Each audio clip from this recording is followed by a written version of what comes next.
You're about to join Jerry Parker, Moritz Siebert, and Niels Larsen on their raw and honest journey into the world of systematic investing and learn about the most dependable and consistent yet often overlooked investment strategy. Welcome to the Systematic Investor podcast series.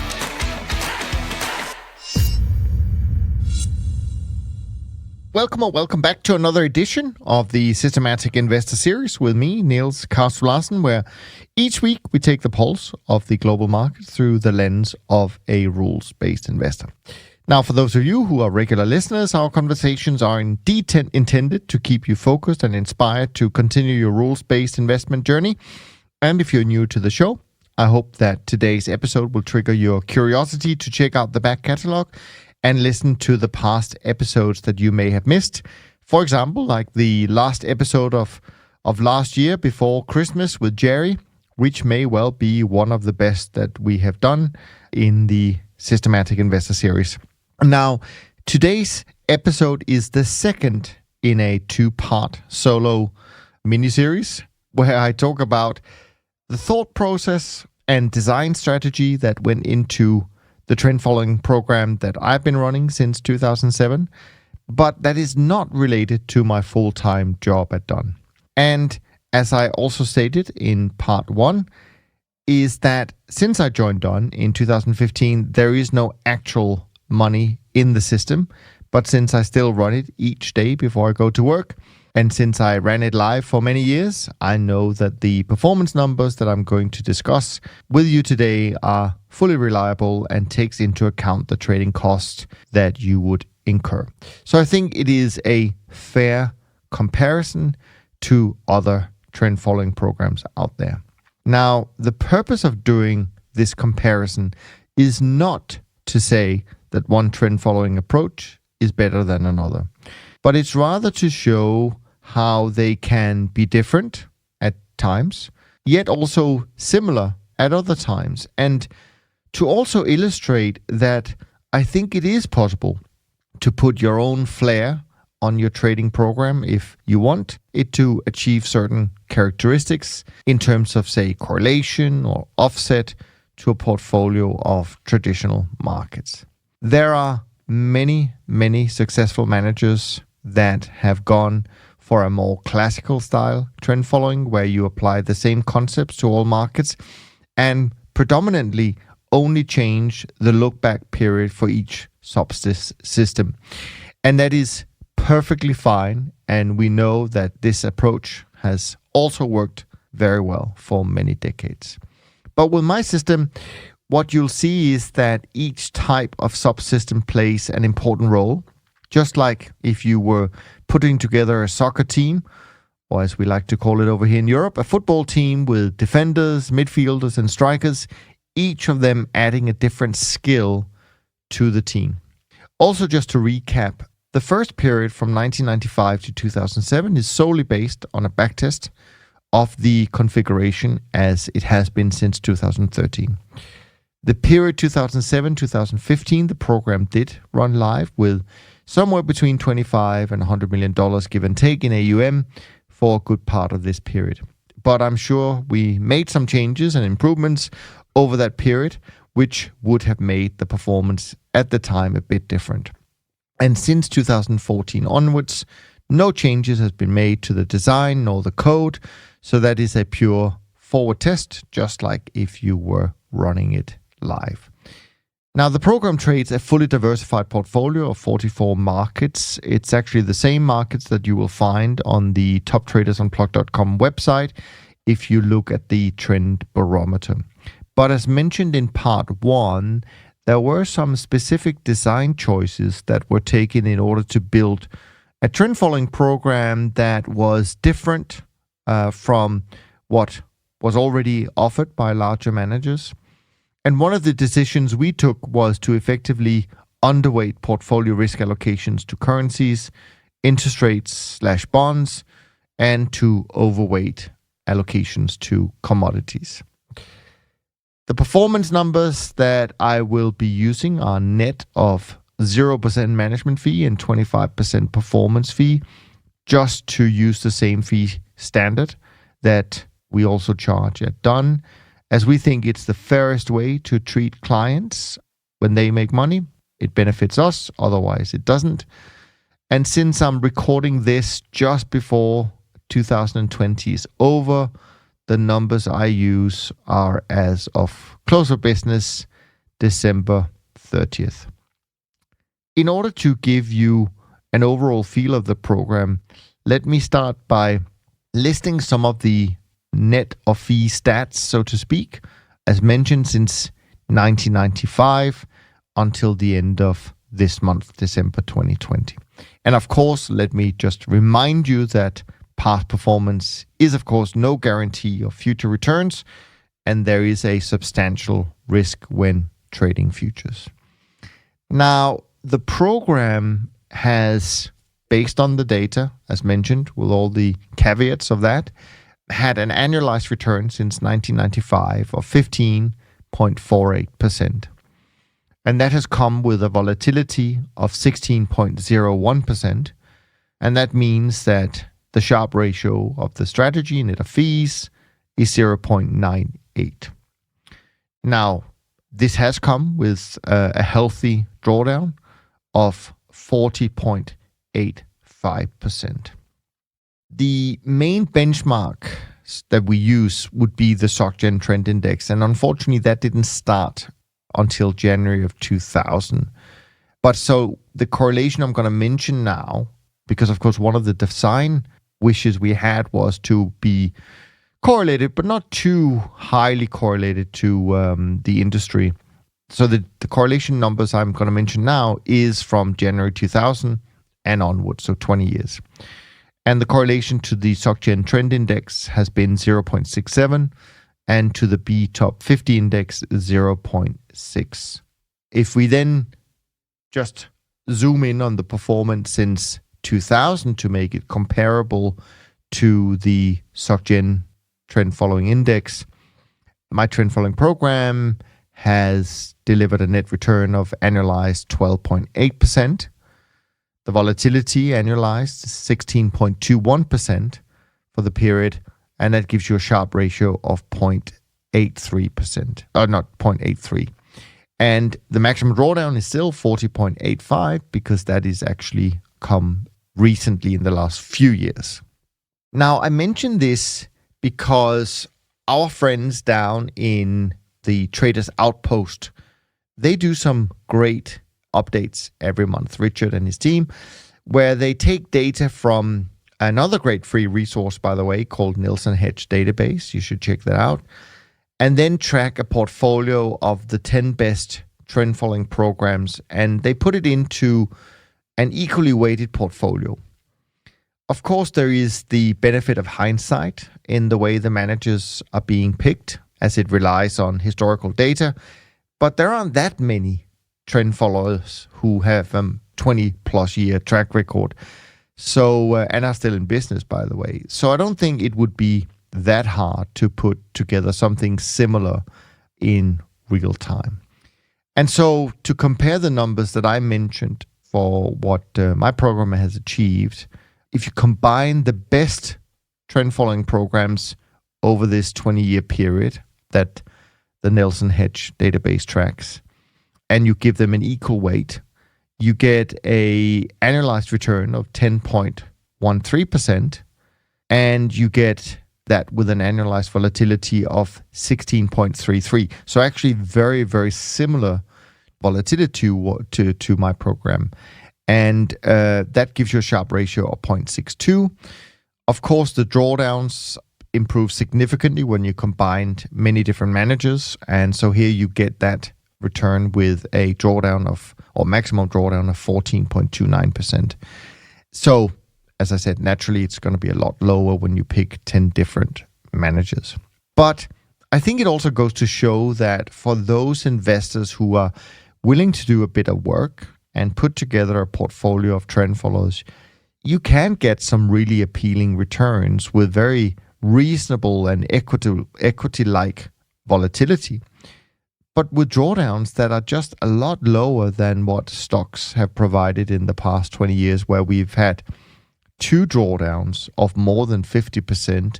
And then this year, 2020, we've had a drawdown of 30 to 35%, depending on which index you look at.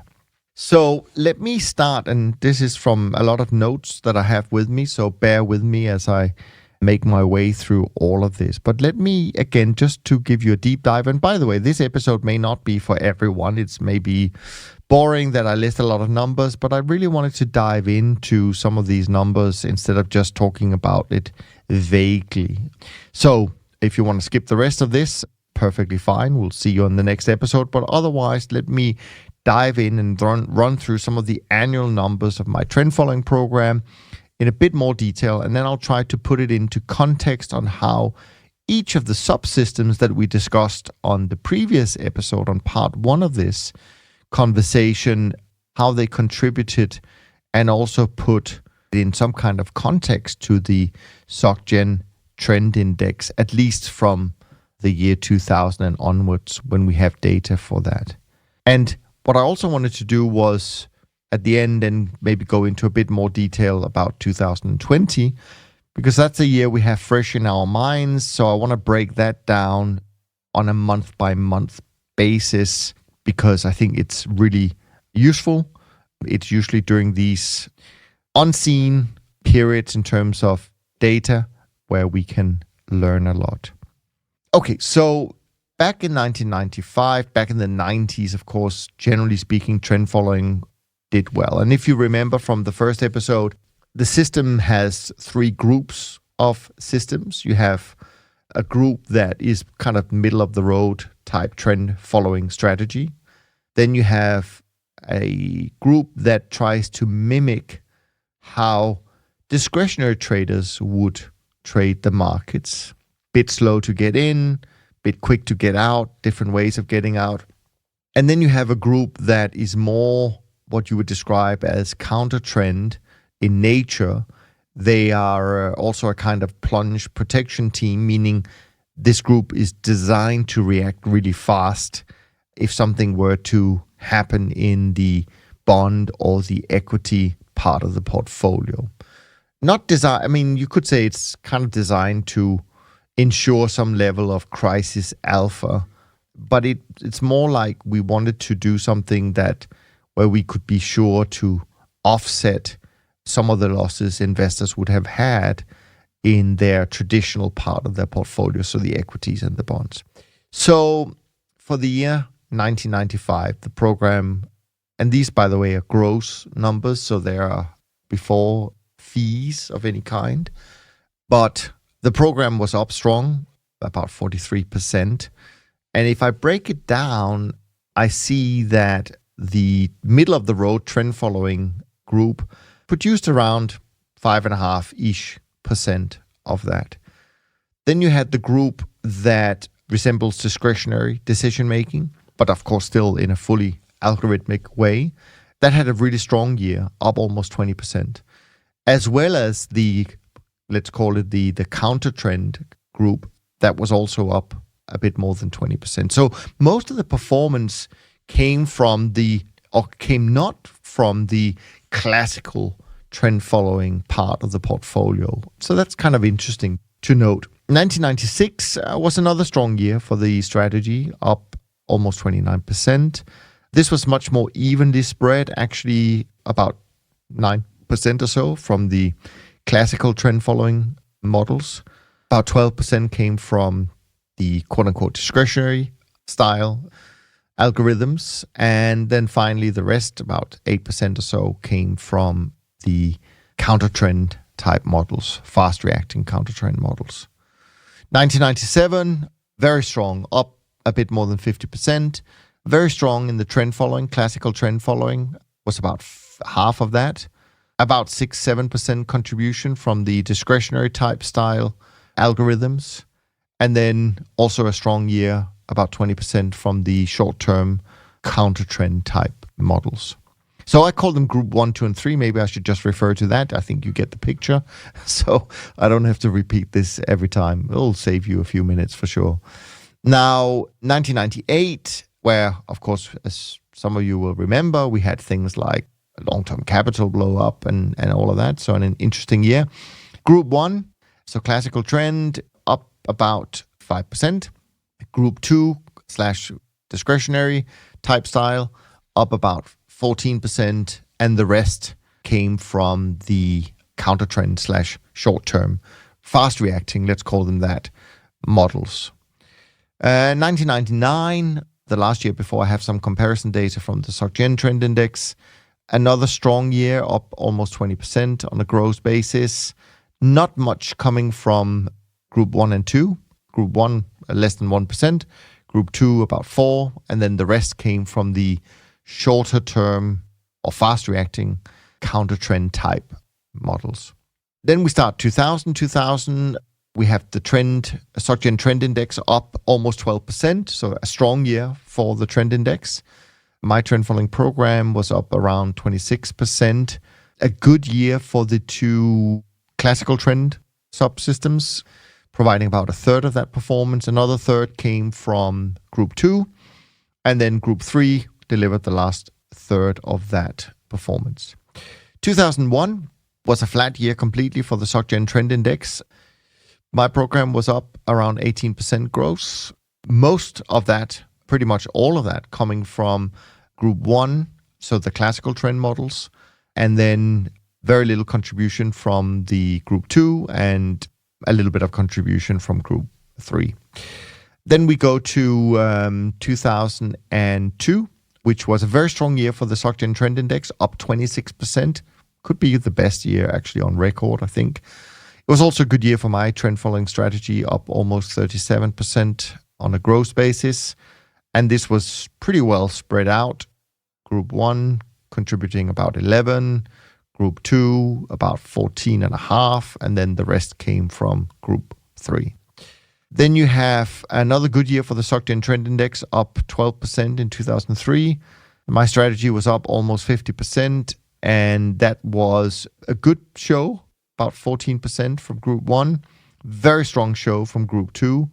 The discretionary type models, even though they're not discretionary, but they're trying to mimic what a discretionary trader, how they trade, up almost 24%, and then the rest coming from Group 3.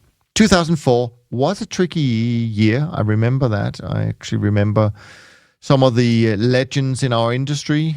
John Henry, Keith Campbell, maybe even Jerry was there, sitting in Chicago on a hot summer day at one of the industry conferences and talking about it being a challenging year, at least at that time of the year. The SocGen Trend Index does seem to have recovered. At the end of the year, it was up 2.68%. And in terms of my breakdown of performance, the system was up 36%, so it was pretty strong. The performance coming partly from, about a third of it coming from Group 1. Group 2 delivered strong, 20%, and then Group 3 delivered the remaining part. 2005 was a flat year for the SocGen Trend Index, up 75 basis points. My system was up 29%. It made about a third of that in Group 1. It made a little bit more than a third of that, 40% in Group 2. And then the rest came from the Group 3 models. And then we have 2006, December was a decent year for the SocGen Trend Index, up 8.25%. My system was up that year, 42%. And that came with a strong showing from Group 1, almost half, and another almost half from Group 2, and the remaining part, 20% or so, came from the Group 3 models. 2007 was another good year for the SocGen Trend Index, up 8.58%. My strategy was up 26% that year, and that was not so much from the classical trend following models in Group 1. They delivered about 6%. Then you had another 6% or so from Group 2.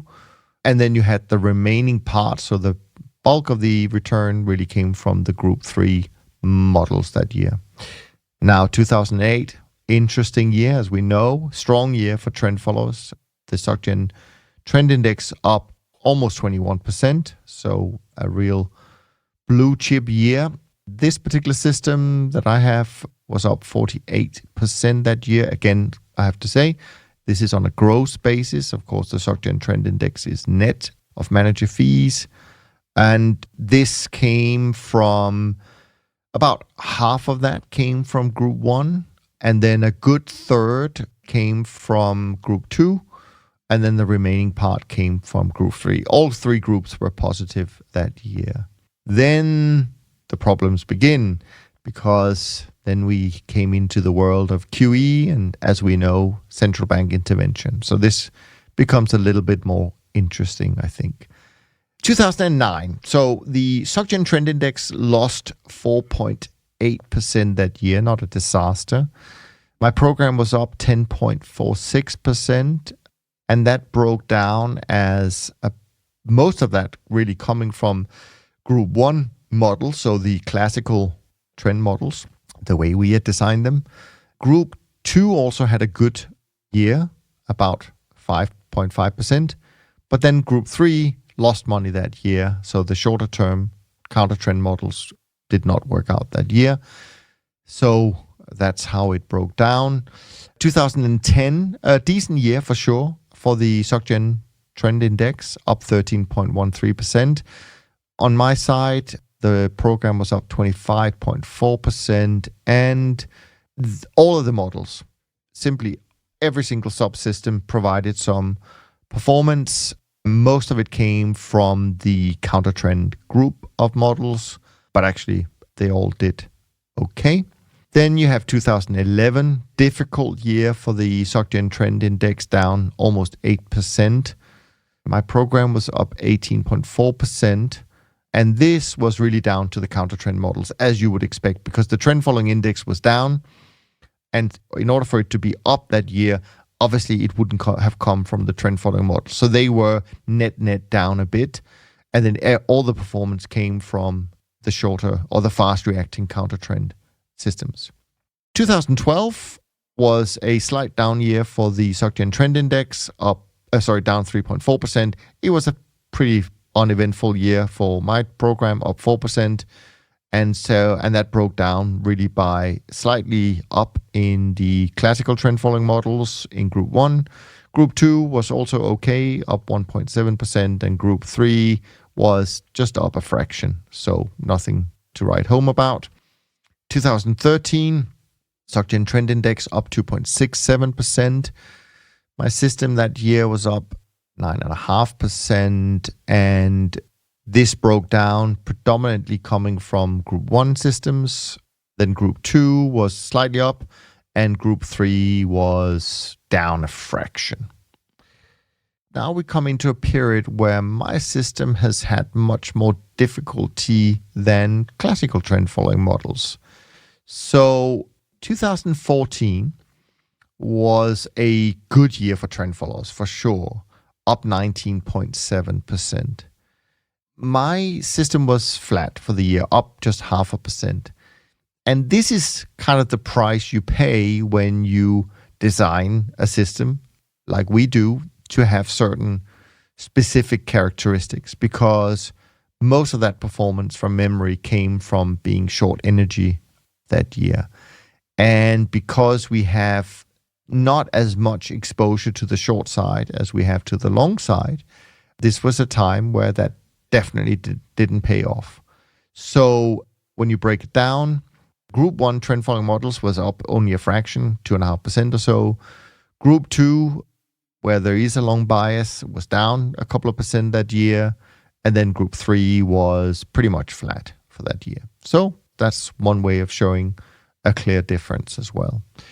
There was also a difference in the next year where we had the SocGen Trend Index being completely flat for the year.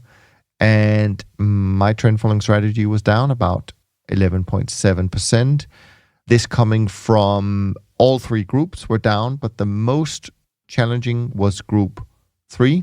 So the counter trend models, they did not perform well, and they account for a bit more than half of the negative return. Then we get into a year of 2016 where the performance is somewhat more alike. It was a challenging year. The SocGen Trend Index was down about 6.14%, and my system was down 4.86%. And frankly, that was accounted for by Group 1 and 2. Group 3 actually provided a slight positive contribution, but not enough to bring the year into the black.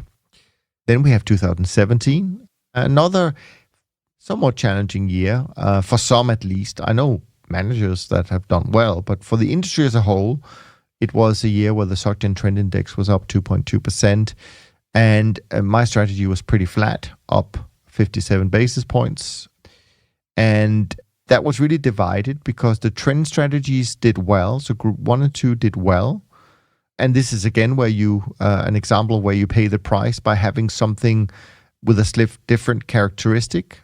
So all the fast reacting systems did poorly, and that's where all the money was lost. So it ended up being a slightly positive year, but nothing to report about.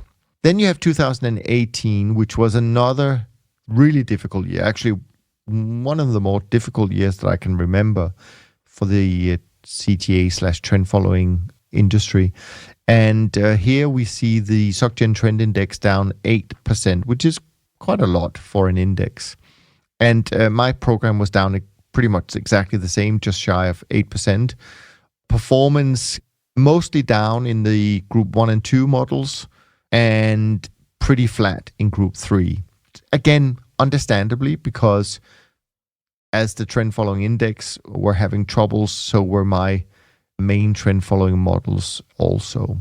2019, not that long ago, the SocGen Trend Index had a good year, up 9.23%, and my program had a quiet year, up 4% for the year.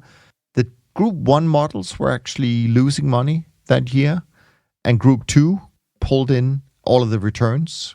So the quote-unquote discretionary mimicking type algorithms, and Group 3 was completely flat. Now, that, of course, brings us all the way up to 2020, where I said I would go into a little bit more detail, and I hope I can do that without it becoming too confusing. Let's set the stage. 2020 looks overall, I think, to become a decent year for trend followers. The last number I have for the SocGen Trend Index is up 5.11% or so. It's probably going to end up a little bit higher than that because we still have the data from yesterday and the data from today, the 31st of December, to add to this. So hopefully it'll end up being a little bit higher than this. As it stands right now, after a few challenging years, my trading program is up 34.9% for 2020, but that does not include today, December 31st. But what's interesting to me is really how this breaks down on a month-by-month basis, right? Or by a system-by-system basis, because the year has been so unusual.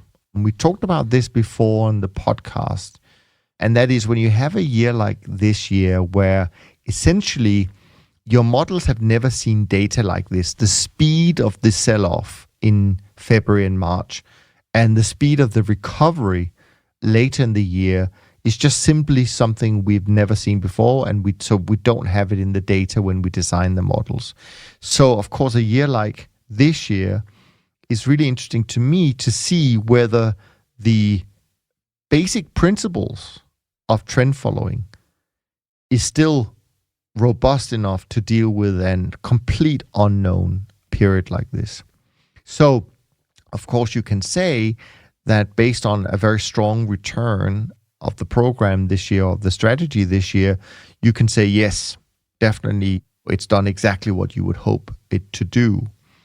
I think what is more pleasing and interesting to me is that when I look at the groups of models, so the almost 35% breaks down pretty much a third, maybe not quite. Maybe it's like a third in Group 1, classical trend, a little bit less than a third in Group 2, so kind of discretionary type modeling, and then the plunge protection team or the fast reacting systems, which are there to help ensure that when bonds and in this year in particular equities really go through some trouble, they're there to kick in. And that's exactly what I've seen this year. They're also providing a really strong performance. So that's been the journey for me. And as I said, this is not to say one way of doing trend following is better than another, but it's to highlight at least there are different ways of thinking about how you want to design your systems, what you want your systems to do for you. We, of course, designed it by putting into the context that we wanted to be part of multi-manager portfolios where investors would have not just equities and bonds, most likely they would have other CTAs and trend followers as well. So we wanted it to be a little bit different. Another thing that is hugely interesting to me, I don't know if it's interesting to you, but when I look at now the total return of each of these three groups since 1995, and this is done on a very simple way of just adding them together. I'm not compounding here and doing anything sophisticated, but if I look at just simple math and I add up the returns of the three groups over a 25-year period, they are almost identical. And so they have essentially, over that 25-year period, delivered a third of the performance each of the groups. And I think that also speaks to a pretty sound and robust system design, because at the end of the day, we are designing with the mantra, knowing what you don't know. And so we're putting together models that we think will do well in different environments. And by combining them, we try to build something that overall is robust. So that was a lot of numbers. I hope you're still with me. I kind of understand if you're not, but I hope you are.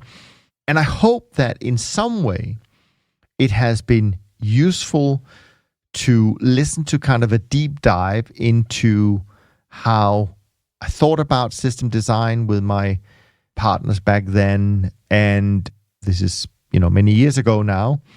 And how you can really design systems with a bit of, say, personality, even if they are fully algorithmic and have no discretion in the way they are implemented. I also hope it's been useful to hear that how even after a few years with subdued performance and building up a decent size drawdown, which the strategy has done, because of the environment was simply not being in favor for this kind of trend following program, but that the program still kicked into gear at the beginning of 2020 when suddenly we again had an environment for what the program has really been built to thrive in. And to me, this really demonstrates that the basic concepts of trend following are sound and that they are incredibly robust. So as we head into a new year, I hope that you are even more inspired to learn more about this approach to trading and that you are ready to take some action and implement it in your own portfolio and to continue your journey together with us here at Top Traders Unplugged. And as I've said before, I know that your time is a great, unrenewable resource and that you lend us an hour or two each week to keep up with the podcast, to learn and to fail and to get up with us and to walk together on this journey of figuring out how to best trade and invest in an uncertain and sometimes crazy world. And for that, I always will be incredibly grateful. On that note, I'm going to wrap up this solo episode, last part, and I hope that you've enjoyed both of them. And if you did, please let me know, and please head over to iTunes and leave a rating and review so more people can find the podcast in 2021. And make sure you keep your questions coming to us. You can email them at info@toptradersunplugged.com, and we will do our very best to answer them as soon as we can. And of course, you're also able to follow all of us on Twitter And from time to time, we may even manage to share some really interesting content. From me, Niels Kastrup Larsen, thanks ever so much for listening. And I look forward to being back with you in the coming weeks and with all my co-hosts. And in the meantime, be well, stay safe, and all the best for 2021. Thanks for listening to the Systematic Investor podcast series. If you enjoy this series, go on over to iTunes and leave an honest rating and review. And be sure to listen to all the other episodes from Top Traders Unplugged. If you have questions about systematic investing, send us an email with the word question in the subject line to info@toptradersunplugged.com and we'll try to get it on the show. And remember, all the discussion that we have about investment performance is about the past, and past performance does not guarantee or even infer anything about future performance. Also understand that there's a significant risk of financial loss with all investment strategies, and you need to request and understand the specific risks from the investment manager about their products before you make investment decisions. Thanks for spending some of your valuable time with us, and we'll see you on the next episode of The Systematic Investor.